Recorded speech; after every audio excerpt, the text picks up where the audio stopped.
السلام علیکم، میں ہوں تہمینہ شیخ۔ 3 مارچ دوسرے روزے کو رات 11:15 پر ایک آدمی ڈیال ہاؤس اسٹریٹ نمبر 2 پہنچتا ہے اور دروازے پر دستک دیتا ہے۔ دستک دینے پر 65 سال کی اماں جی اندر سے آتی ہیں۔ اماں جی سے سلام دعا لیتا ہے اور گھر کے اندر داخل ہو جاتا ہے۔ پورے 2 گھنٹے کے بعد رات کو 1:30 بجے سر پر چاولوں کی بوری رکھی ہے اور گھر سے جاتا ہوا نظر آ رہا ہے۔ 4:30 پر یعنی 4:30 بجے اماں جی کا بیٹا گھر آتا ہے۔ اماں جی کے بیٹے کے پاس دروازے کی چابی موجود ہوتی ہے۔ وہ چابی کو دروازے پہ لگاتا ہے، لاک کھولتا ہے اور سیدھا اندر داخل ہو جاتا ہے اور پھر داخل ہونے کے بعد سیدھا واش روم جاتا ہے۔ جیسے ہی واش روم جاتا ہے، داخل ہوتا ہے تو دیکھتا ہے کہ بوڑھی ماں زمین پر حال بے حال گری پڑی ہے اور سر سے خون بہ رہا ہے اور کافی زیادہ خون آلریڈی بہ کر واش روم کے فرش پر بھی لگا ہوا ہے، جبکہ دونوں پاؤں اور پاؤں کے انگوٹھوں میں بجلی کی تاریں کلپ کی صورت میں لگائی ہوئی ہیں، باندھی ہوئی ہیں۔ اب دوسرا سرا کدھر ہے ان تاروں کا؟ تو وہ سوئچ میں لگایا ہوا ہے پراپر طور پہ، جیسے بجلی کے جھٹکا آپ کہہ لیں لگانے کے لیے۔ یہ سب کچھ دیکھتا ہے تو پریشان ہو جاتا ہے، فوراً سے 15 پر کال کرتا ہے۔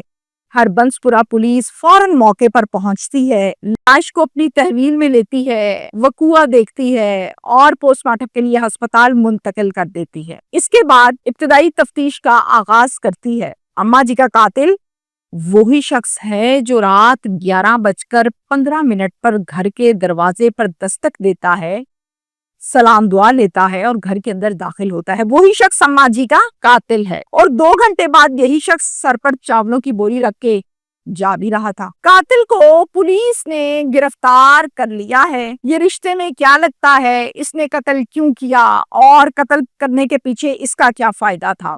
اس پر تو ہم ڈیٹیل سے بات کریں گے ہی، لیکن شارٹلی آپ کو میں بتا دوں کہ قاتل یہ کہتا ہے کہ جب سے میں نے 3 آنکھوں والا موبائل اماں کے گھر میں دیکھا، میری راتوں کی نیند حرام ہو گئی، اڑ گئی۔ کوئی رات ایسی نہیں تھی جس میں میں پراپر سو سکا۔ اب ایسا کیا دیکھ لیا بھائی موبائل میں؟ یہ 3 آنکھوں والا موبائل ہے یا موبائل کے اندر کیا دیکھ لیا؟ اور پھر چاولوں کی بوری اتنے مشکل ٹائم میں کہ ایک بندہ قتل کر کے باہر نکل رہا ہے، اس کو خوف آتا ہے، وہ ڈرتا ہے، وہ کیسے چاولوں کی بوری اٹھا کے سر پہ رکھ لیتا ہے؟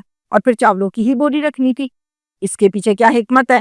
اس پر بھی میں ڈیٹیل کے ساتھ آپ سے بات کروں گی۔ یہ افسوسناک واقعہ پیش آیا ہے لاہور کے علاقہ ہربنس پورہ میں اور اس کو پولیس اسٹیشن بھی لگتا ہے ہربنس پورہ۔ ہربنس پورہ کے ایریا میں ایک فیملی رہتی ہے جن کے سربراہ کا نام ہے فضیلت علی شاہ صاحب، ان کی اہلیہ کا نام ہے شکیلہ بی بی۔ اب ان کو اللہ نے 4 بچے دیے، یہ بچے جوان ہیں، بلکہ ہم یہ کہیں گے کہ یہ بچے آگے سے بچوں والے ہیں، چاروں کے چاروں میرڈ ہیں، اپنے اپنے گھروں میں ہیں۔ اب جو شکیلہ بی بی ہیں وہ حیات ہیں اور فضیلت علی شاہ صاحب انتقال کر چکے ہیں۔ شکیلہ بی بی کی عمر 65 سال ہے، جن کو ہم اماں جی کال کر رہے ہیں آج کے ویلاگ میں۔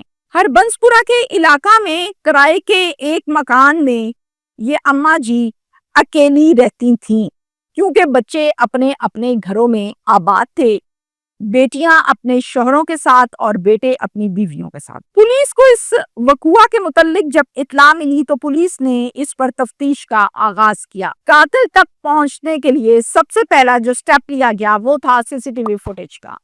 سی ٹی وی فوٹیج کو حاصل کیا گیا جس میں کلیئرلی یہ دیکھا جا سکتا ہے کہ ایک آدمی گھر کے اندر داخل بھی ہو رہا ہے اور پھر 2 گھنٹے کے بعد باہر بھی نکل رہا ہے۔ پولیس اس تک پہنچی اور اسے اریسٹ کر لیا۔ ملزم کا نام ہے جی محمد عظیم، اور عظیم بھی کوئی لڑکا نہیں ہے، عظیم کی عمر بھی 50-55 سال ہے۔ عظیم لوگوں کے گھروں میں رنگ کرتا ہے، ہم یہ کہیں گے کہ یہ پینٹر ہے، رنگ ساز ہے۔ 20 دن پہلے اس نے اماں جی کے گھر میں پینٹ کیا۔ جب کوئی پینٹ کرنے کے لیے آپ کے گھر میں آتا ہے نا، بڑی غور طلب بات ہے، وہ سارے کمروں میں بھی جاتا ہے، وہ واش روم میں بھی جاتا ہے، اگر پیشیو ہے تو وہ پیشیو میں بھی جاتا ہے، کچن میں بھی جاتا ہے، اس کو گھر کی ایک ایک جگہ کا پتہ چل جاتا ہے کہ داخلی کا راستہ کون سا ہے, خارجی راستہ کون سا ہے, کہاں پہ کتنا جنگلہ لگا ہے, کہاں سے کتنی دیوار ہے. تو یہ چونکہ 20 دن پہلے گھر کا پینٹ کر کے آیا تھا تو یہ گھر کا بیتی ہو گیا تھا. اس کو پتا تھا گھر کا نقشے کا بھی, اور اس کو یہ بھی پتا تھا کہ گھر کے اندر افراد کتنے ہیں. اماں جی چونکہ اکیلی رہتی تھی, بچے اپنے اپنے گھروں میں تھے, تو اس کو اس بات کا بھی علم ہو چکا تھا اور یہ بھیتی ہو گیا تھا اماں کے گھر کا. پولیس نے اب اس سے تفتیش کا آغاز کیا اور تفتیش کے دوران اس نے پولیس کو بتایا کہ جب میں جاتا تھا اماں کے گھر پینٹ کرنے تو اماں کے ہاتھ میں اور کبھی اماں کے بیڈ پہ ایک 3 آنکھوں والا موبائل پڑا ہوتا تھا. وہ 3 آنکھیں میری ساری رات 2 آنکھوں کو سونے نہیں دیتی تھی. میں جاگتا رہتا تھا, پوری رات میں جاگتا تھا, اور یہ حسرت میرے دل میں کئی سالوں سے چل رہی تھی کہ میں بھی ایسا موبائل لوں گا. پیسے اتنے تھے نہیں تو خواہش اپنی پوری نہ کر سکا, وہ حسرت ہی رہ گئی. 3 مارچ کو میں گیا اماں جی کے گھر, اور گیا تھا میں صرف اور صرف موبائل چوری کرنے کی غرض سے. نیت میری یہی تھی کہ میں موبائل چوری کرنے جا رہا ہوں.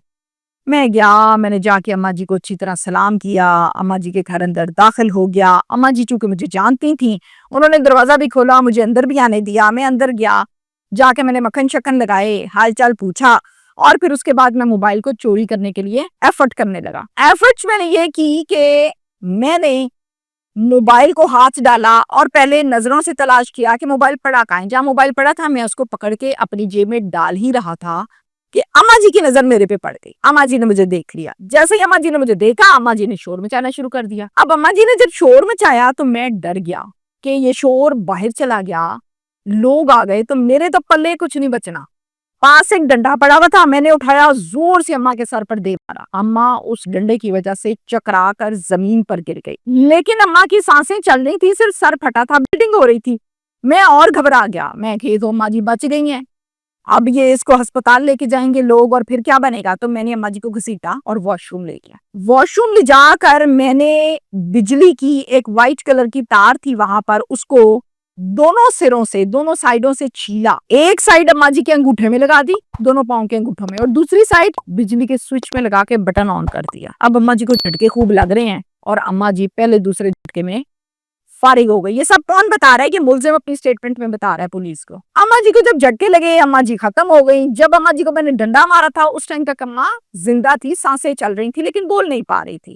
جھٹکوں سے اماں جی مر گئی. پھر میں نے کیا کیا, کچن میں گیا, مجھے پتا تھا کہ کیمرہ بھی لگا ہوا ہے. میں نے چاولوں کی بوری اٹھائی, اٹھا کے سر پر رکھی کہ چاولوں کی بوری سر پر رکھنے کی وجہ سے میرا چہرہ چھپ جائے گا اور میں کیمرے میں نہیں آؤں گا, میری ویڈیو نہیں بنے گی اور میں بچ جاؤں گا. عقل چیک کریں, مینٹالٹی چیک کریں ذرا. پھر میں نے چاولوں کی بوری اٹھائی, سر پر رکھی اور میں نکل گیا. پھر پولیس نے اس سے پوچھا کہ جو تم بتا رہے ہو یہ سب سچ بتا رہے ہو یا اس کے پیچھے کہانی کچھ اور ہے, کوئی اور معاملہ تو نہیں ہے. کہتا اور کوئی معاملہ نہیں ہے, معاملہ تو صرف 3 آنکھوں والے موبائل کا تھا, یعنی آئی فون کا تھا. سب سے پہلے آپ ذرا یہ ویڈیو بیان سنیں. میں سر موبائل پڑیا, چول پڑے نے, مدہ توڑا چکیا جی, کہ توڑا بہت پارا سی. میں اس کمرے پلٹیا, پلٹ کے ادھا توڑا جی کسی گیا موڈے دے, باہر لگے کیمرے, موڈے رکھاں گا تو میں ادھر انج پارا نکل جاؤں گا. تے تو سارا کام کدے واسطے کیتا؟ سر انہیں سے ٹچ موبائل میری خواہش ساری کی سی. اچھا, کیونکہ بٹنا موبائل تھا کول, ان کی بیک سائڈ لگتی جی ایپل دی موبائل, کیونکہ کسی وہ چیز نہیں کیمرے بنے تے جی کہ بٹنا موبائل میری خواہش ٹچ موبائل سی. تے اس تو پہلے کوئی ٹچ موبائل نہیں سی آ تیرے کول؟ یہ خواہش کنے عرصے تو سی؟ آئی کہ ساری 5-6 سال سے. 5-6 سال تو اس تو پہلے تو ٹچ موبائل نہیں کسے پاسے ویکھے, کسے دے ہاتھ دے وچ؟ ہے ہی کون سکنے. اب مجھے اس بات کا جواب دیجئے کہ ایکیوزڈ کی سٹیٹمنٹ میں نے آپ کے سامنے رکھی, پولیس نے کرنی ہے اس پر تفتیش, لیکن میرا ذہن اس بات کو مانتا نہیں ہے کہ تفتیش مکمل ہے. مجھے لگتا ہے کہ ابھی تفتیش مزید ہونے والی باقی ہے. ایک موبائل کی خاطر کوئی کسی کو قتل نہیں کرتا. یہ کون سا کوئی چور تھا, ڈکیت تھا جو سڑک پہ جا رہا تھا, بائک پہ روکا, موبائل نہیں دیا جی گولی مار دی. یہ سسٹم ہی اور طرح کا, سنیریو ہی اور طرح کا بنا ہوا نظر آتا ہے. مجھے ایسا لگتا ہے کہ شاید اس کی تفتیش مزید کی جائے تو مزید آگے قصہ سنائے گا کہ کیسے, کیوں اماں جی کو قتل کیا, اور کیا حقیقتیں, کیا حقائق ہیں جو اب تک سامنے نہیں آئے ہیں. اور اگر بات صرف یہاں تک ہے اور پولیس کہتی ہے کہ ہم نے تفتیش مکمل کر لی ہے, تو پھر آپ لوگ ذرا ہوش کے ناخن لیں. وہ تمام لوگ جو یہ کہتے ہیں کہ جی آئی فون کے علاوہ تو پھر سٹیٹس خراب ہوتا ہے, آئی فون تو لازمی رکھنا ہے, ویسے میں نے بھی رکھا ہوا ہے, سبھی لوگوں نے آج کل آئی فون کا بہت زیادہ رواج ہوا ہے, سب کہتے ہیں جی آئی فون ہونا چاہیے, سیکیورٹی بڑی اچھی ہے. آئی فون کے پیچھے بھی قتل و غارت ہو رہی ہے. یہ تو ہم نے سنا تھا کہ چور ڈکیت بائک پہ آتے ہیں, موبائل سنیچنگ کا سلسلہ ہو رہا ہے, بلکہ بہت زیادہ بڑھتا چلا جا رہا ہے. یہ نہیں سنا تھا کہ گھر کے اندر داخل ہو کے بھی آئی فون لے جاتے ہیں. Thank you.